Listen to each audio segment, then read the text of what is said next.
우리가 어제에 이어서 예수님의 그 탄생의 그 순간을 함께 보고 있습니다.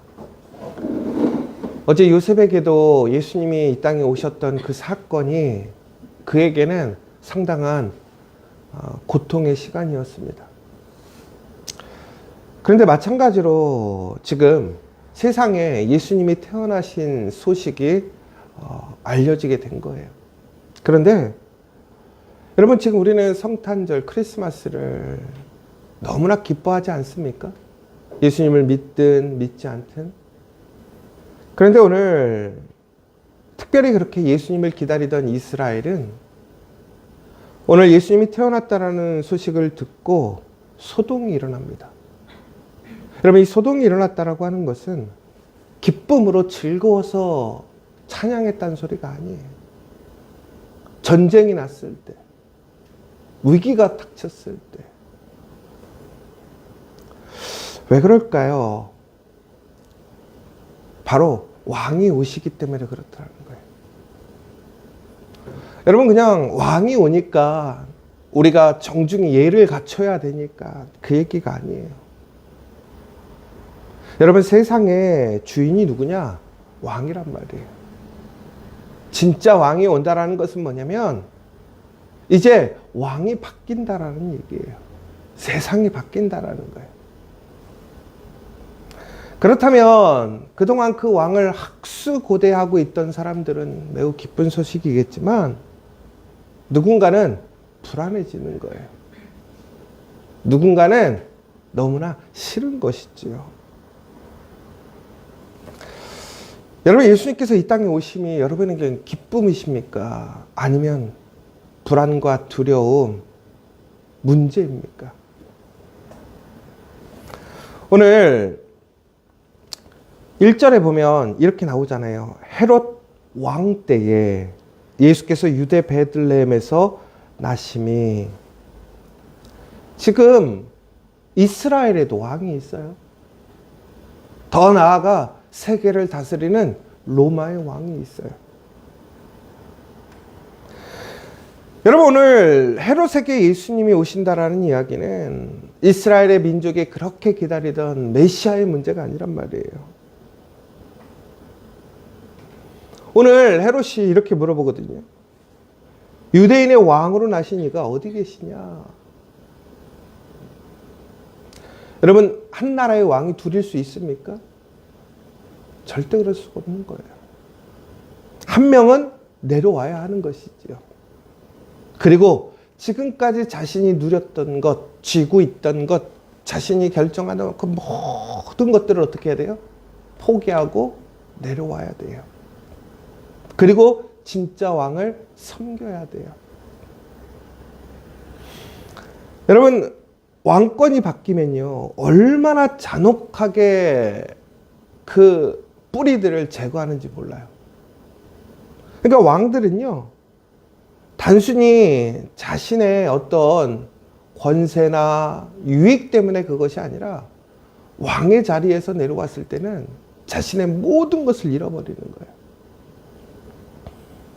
일반적으로 세상의 왕들은 그래서 절대로 그 왕의 자리를 내어주지 않으려고 합니다. 현대에는 그런 왕이 없지만 독재자들이 그런 케이스인 것 같아요. 여러분, 지금 이 헤롯은요, 그 왕의 자리를 지키려고 자신의 가족도 주저없이 죽이던 사람이에요.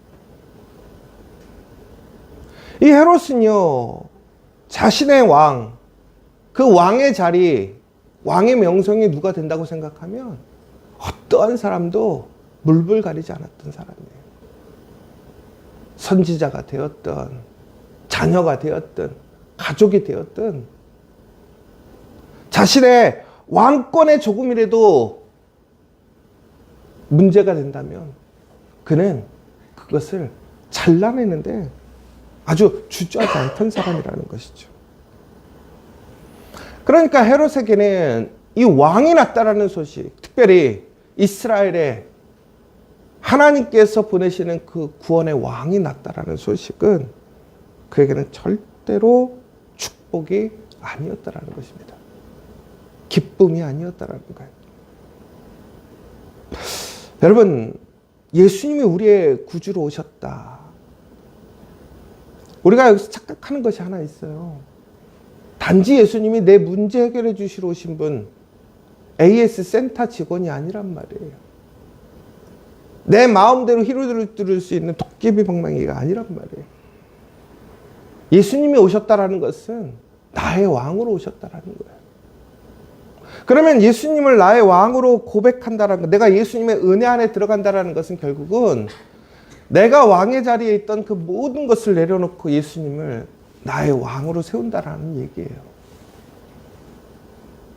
여러분, 예수님이 나의 왕으로 오시면 여러분들은 기쁘십니까? 불안하십니까? 그런데 예수님이 왕이 아니라 내 안에 다른 왕이 있으면, 헤롯이 있으면 전국에는 불안해질 수밖에 없는 거예요. 기쁘지 않은 거예요. 오히려 예수님이 불편한 거예요. 내 계획대로 살고 싶은데 주님이 개입하신다고 생각해 보세요. 내 재정을 내 마음대로 쓰고 싶은데 주님께서 헌신을 요구하셔요. 내 시간을 내가 원하는 대로 쓰고 싶은데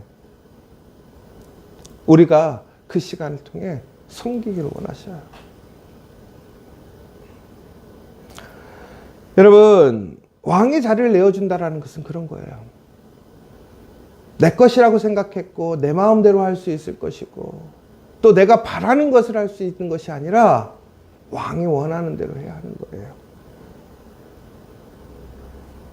여러분, 내가 주인일 때 결코 예수님이 기쁘지 않아요.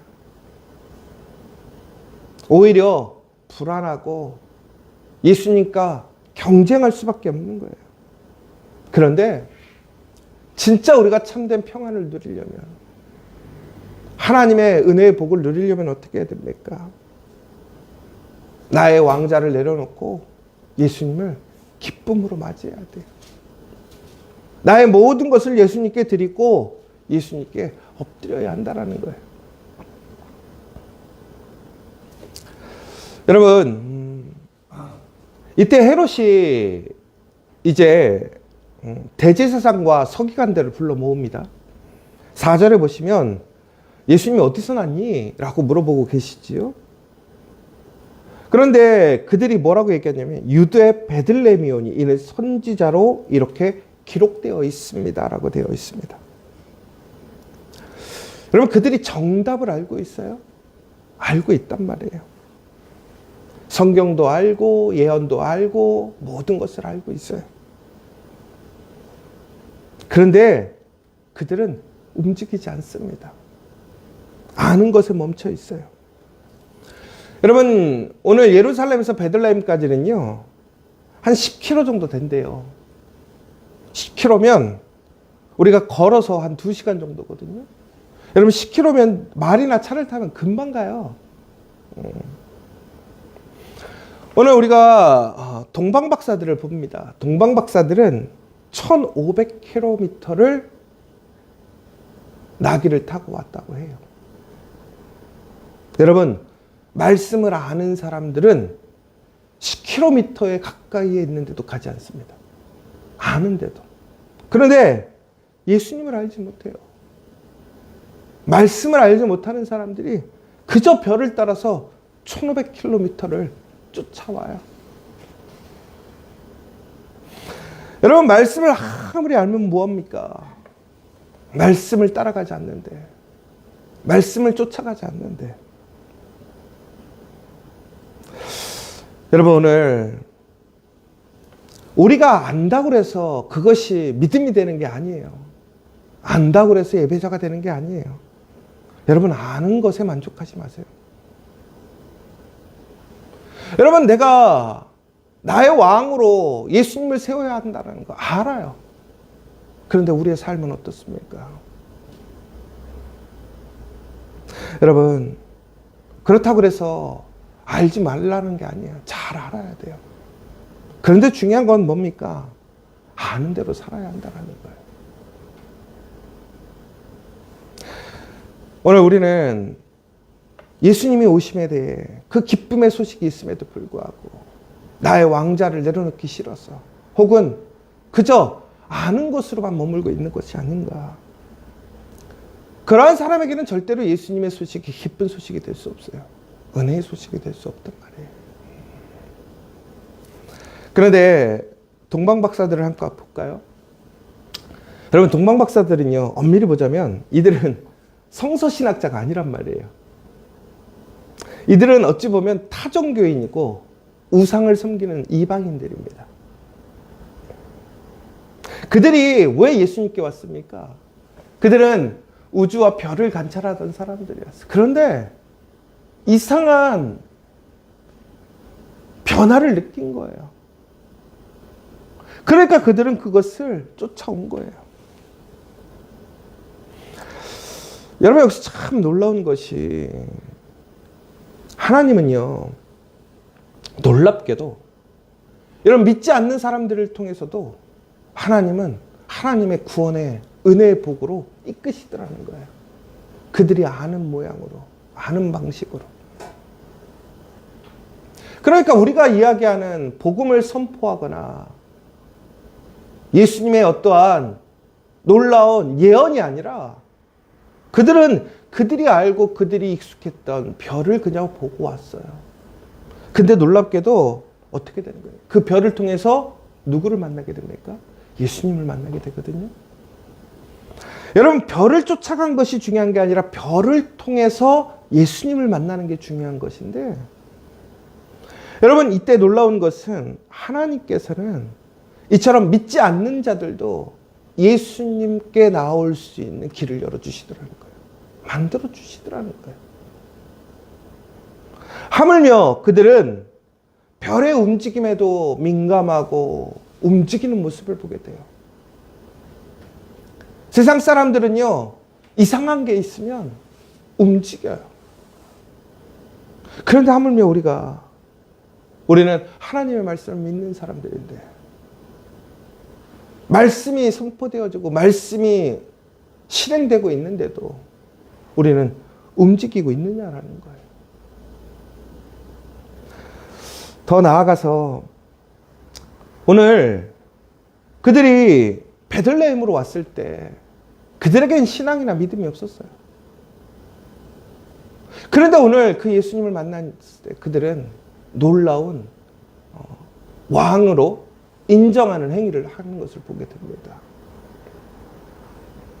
여러분, 비록 그들은 복음이나 어떤 말씀을 통해서 예수님께 나오지 못했지만 왕을 알아봤어요.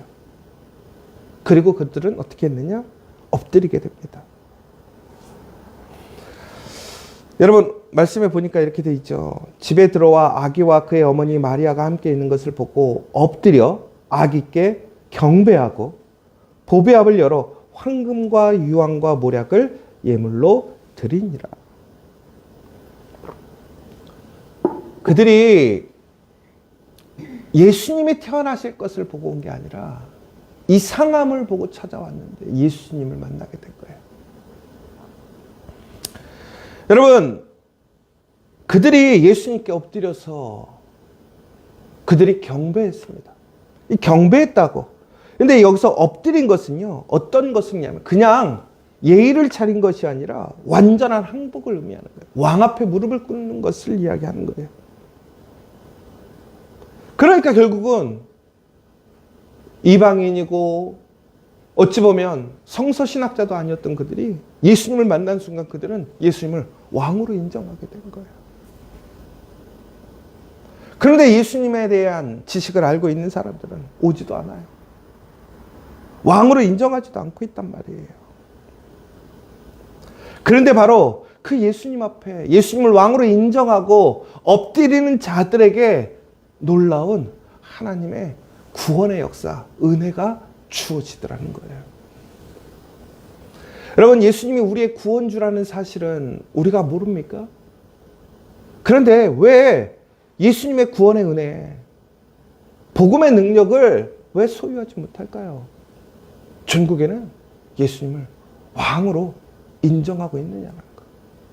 예수님 앞에 엎드리고 있느냐라는 거예요. 무엇보다 그들은 엎드림으로 끝나지 않았습니다. 가장 존귀한 것을 드렸잖아요. 황금, 유황, 모략. 황금은 무엇입니까? 왕을 상징하는 것이고요. 유황은 무엇입니까? 바로 제사장이신 예수님을 상징한다라고 되어 있어요. 또 모략은 우리를 위해 죽으실 구주이심을 상징한다라고 되어 있는데요. 오늘 그들이 그 모든 것을 이해하고 드렸다라고 할 수는 없을 것 같아요. 그런데 하나님께서는 그들의 모습을 통해서 결국은 예수님이 누구신지를 우리에게 알려주시는 거예요. 믿음이 없는 자들을 통해서, 이방인들을 통해서. 그런데 여러분, 여기서 한 가지 우리가 주목해야 될 것이 있어요. 엎드리고 경배했어요. 그런데 거기에는 인간적으로 얘기하자면 비용이 들어가더라는 거예요. 여러분, 오해하지 마세요.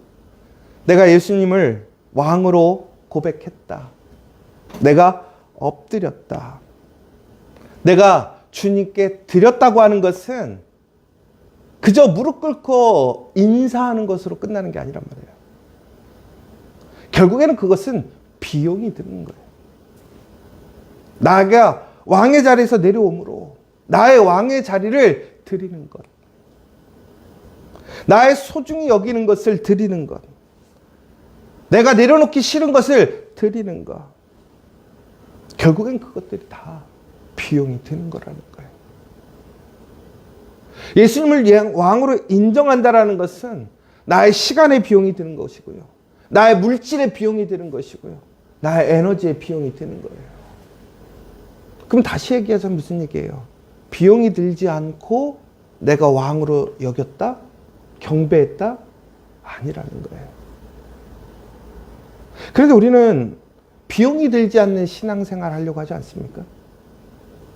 어떻게 하든 비용을 줄이려고 하지 않습니까? 어떻게 하든 조금 더 편리하게 하고 싶지 않습니까? 여러분, 가치 있는 것일수록 그 가치의 비용이 큽니다. 왜 명품이 명품입니까? 그럼에도 불구하고 우리는 그 가치를 인정하기 때문에 그 비용을 지불하고 있더라는 거예요. 그러면 여러분, 예수님이 정말 우리의 구주이고 왕이시라면 우리는 그 앞에 어떤 비용을 지불하고 있느냐라는 거예요. 여러분, 우리 신앙생활을 좀 돌아봤으면 좋겠어요. 그 엎드림에 대한 예배에 우리는 무엇을 지불하고 있습니까? 여러분, 기도함에 여러분 정말 지불하고 있습니까?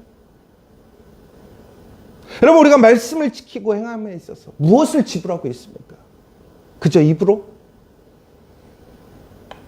요즘에 가장 큰 문제가 뭐예요?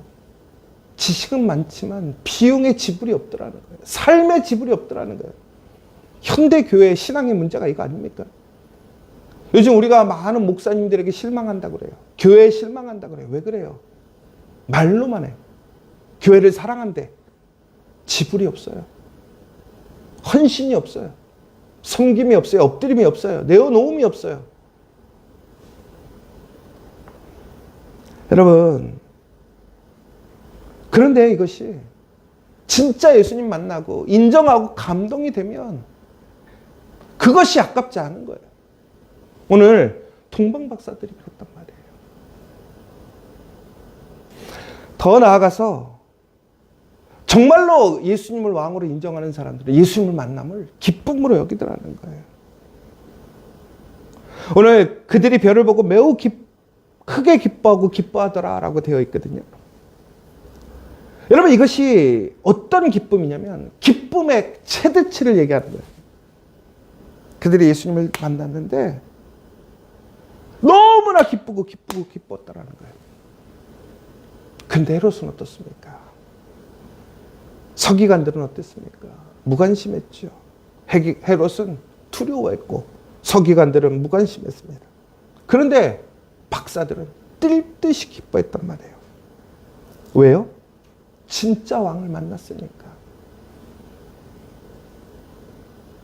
내가 왕이 아닌 사람은 아니면 세상의 왕을 통해서 내가 누리는 유익을 포기할 수 없는 사람들은 예수님이 기쁘지 않아요. 여러분, 오늘 이 예배가 기쁘십니까? 이 새벽에 나오는 것이 기쁘십니까? 여러분, 헌금하시는 것이 기쁘십니까? 봉사하고 전도하는 것이 기쁘십니까? 여러분, 무엇보다 말씀대로 순종하고 손해보고 오해와 혹은 비방과 돌팔매증과 여러분, 기쁘시냔 말이에요. 기쁘지 않으면 왕을 만난 게 아니에요. 아직도 내 안에 다른 왕이 있는 거예요. 놀랍게도 이들이 왕을 만나니까 왕이 어떡합니까? 그들에게 무엇이라고 얘기해 주냐면 헤롯에게로 돌아가지 말라 라고 얘기해 주고 있어요. 여러분, 예수님을 만난 사람들에게는 사람의 길이 아니라 새로운 길이 열리더라고요. 여러분, 그런데 그 길이 결국에는 그들에게 돌아가는 길이었습니까? 오히려 그들에게 복의 길이고 생명의 길이 아니었습니까? 헤롯이 만약에 동방박사들이 그에게 다시 돌아왔을 때 헤롯은 그 동방박사들을 어떻게 했을까요? 아유, 수고했다고 보상해주고 칭찬해줄까요? 아니죠. 왜? 그들은 예수님을 만나고 왔어요. 진짜 왕을 만나고 왔어요. 헤롯은 어떡할까요? 가감없이 죽여버렸을 거예요. 왜? 알려지면 안 되니까. 여러분, 놀랍게도 예수님이 우리의 왕이 되셨다라는 것은 바로 우리를 책임지시고 우리를 살리시는 길로 이끄시더라는 거예요. 여러분, 예수님을 만나는 사람들은 죽음의 길로 가는 게 아니에요. 사람의 길로 가는 게 아니라 하나님의 길로 가게 돼요. 그런데 그 하나님의 길은 우리를 살리고 보호하고 지켜주는 왕의 길로 가게 되더라는 거예요. 여러분, 오늘 우리 왕을 만났던 그 동방박사들의 은혜가 저는 여러분에게 있길 간절히 소망합니다. 여러분,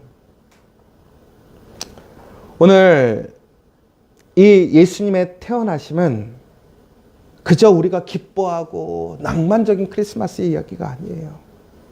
왕의 오신 이야기예요. 누군가는 그것 때문에 불안해하고 두려워하고 소동이 일어납니다. 그런데 누군가는 그 가운데 엎드리고 기뻐하고 있습니다. 여러분은 지금 헤롯입니까? 아니면 무관심한 서기관들입니까? 아니면 그 먼 길도 별을 쫓아와서 예수님을 만나 그 예수님 앞에 모든 것을 내려놓고 무릎 꿇고 경배하며 예배하고 있는 사람입니까? 오늘 우리는 이렇게 이야기했으면 좋겠어요. 주님, 저는 주님을 진정한 왕으로 기뻐합니다. 오늘 주님께서 나에게 인도하시는 그 새로운 길, 주님의 길로 나아가겠습니다. 오늘 그렇게 된다면 우리는 그 왕이신 예수님의 놀라운 구원의 역사, 은혜의 역사로 나아갈 줄 믿습니다.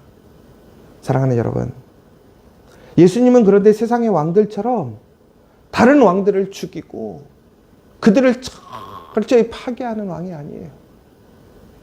예수님은 원수마저도, 예수님을 잘 알지 못하는 자들마저도 구원의 길로, 생명의 길로 이끄시는 분이에요. 예수님을 인정하고 나의 모든 것을 내려놓은 자들은 이 땅에서 누리고 내가 소유하고 내가 누렸던 그 어떤 것보다도 더 완전하고 더 평안하고 무엇보다도 더 안전하고 기쁨이 넘치는 그 삶으로 이끌어 주시더라는 거예요. 오늘 그 왕이 오셨습니다. 그 왕 앞에 우리의 비용, 그것을 아까워하지 마시고 하나님 앞에 온전히 내어드리고 주님을 인정할 수 있는 우리 믿음의 성도들 되시기를 간절히 축원합니다. 이 시간 우리 함께 기도했으면 좋겠습니다. 오늘 이 시간 잘 살펴보면 좋겠어요. 정말 여러분 예수님을 기다리십니까? 예수님을 왕으로 인정하고 계십니까? 그저 예수님을 나의 도구로, 생각하고 있지 않습니까? 그저 AS에 주는 서비스 센터 직원으로 생각하고 있지는 않습니까? 여러분, 아는 것은 중요하지 않습니다. 아는 대로 살아야 합니다. 여러분, 아는 데서 멈춰 있지 마십시오. 주님께 나와 무릎 꿇고 엎드려 경배해야 합니다. 오늘 이 시간 우리 안에 나의 왕의 자리가 아직도 있다면 우리 회개하기를 원합니다. 서기관의 무관심, 그저 지식에 갇혀있는 삶이라면 회개하기를 원합니다.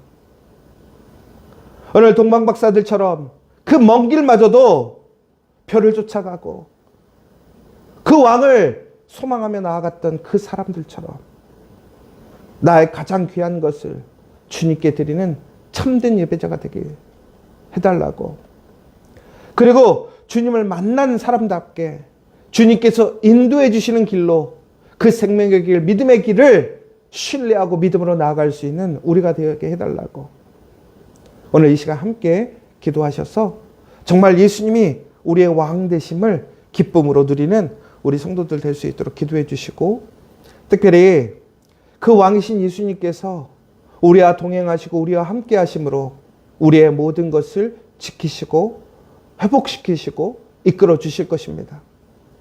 오늘 이 시간 우리 정말 영육간에 힘들고 어려운 문제가 있다면 주님께 맡기십시오. 그 문제만 맡기는 것이 아닙니다. 나의 모든 것을 맡기십시오. 나의 주권, 나의 의지, 나의 생각, 나의 시간, 나의 물질, 그리고 나의 근심과 걱정, 두려움마저도 주님께 맡기십시오. 주님은 가장 선하고 옳은 길로 우리를 이끌어 주시고 승리케 하실 줄 믿습니다. 특별히 우리 교회 안에 우리 손정희 장로님, 김대경 성도님, 박만호 성도님, 또 우리 정우란 전도사님, 또 육체적 질병과 어려움으로 힘들어하는 우리 지체들이 있습니다. 경제적인 문제, 가정의 문제, 또한 일터의 문제, 또한 비전과 사역의 문제, 많은 문제, 어려움들이 있습니다. 우리는 해결할 수 없으나 왕이신 예수님께서는 그 모든 것을 해결하시고 새로운 길을 열어주실 줄 믿습니다. 오늘 이 시간 하나님 주님께 맡깁니다. 그 문제만 맡기는 것이 아니라 모든 것 맡깁니다. 주님 주관하여 주시고 다스려 주시고 회복시켜 주시옵소서. 함께 기도해 주시면 좋겠습니다. 그리고 이번 주 금요일, 토요일 우리 청소년교회가 1박 2일로 수련회를 가게 됩니다. 다시 한번 안전하게 또 은혜 충만하게 하나님의 역사 안에서 잘 다녀올 수 있도록 기도해 주시고, 또 우리 어린이 교회에 이어서 이번 주일도 또 어린이 성경학교가 진행되는데 우리 더 많은 아이들이 주님의 품으로 와서 주님의 은혜를 누릴 수 있는 시간 될 수 있도록 함께 기도해 주시면 좋겠습니다. 우리 주기도문으로 마치도록 하겠습니다. 하늘에 계신 우리 아버지, 아버지의 이름을 거룩하게 하시며 아버지의 나라가 오게 하시며 아버지의 뜻이 하늘에서와 같이 땅에서도 이루어지게 하소서. 오늘 우리에게 일용할 양식을 주시고 우리가 우리에게 잘못한 사람을 용서하여 준 것 같이 우리 죄를 용서하여 주시고 우리를 시험에 빠지지 않게 하시고 악에서 구하소서. 나라와 권능과 영광이 영원히 아버지의 것입니다.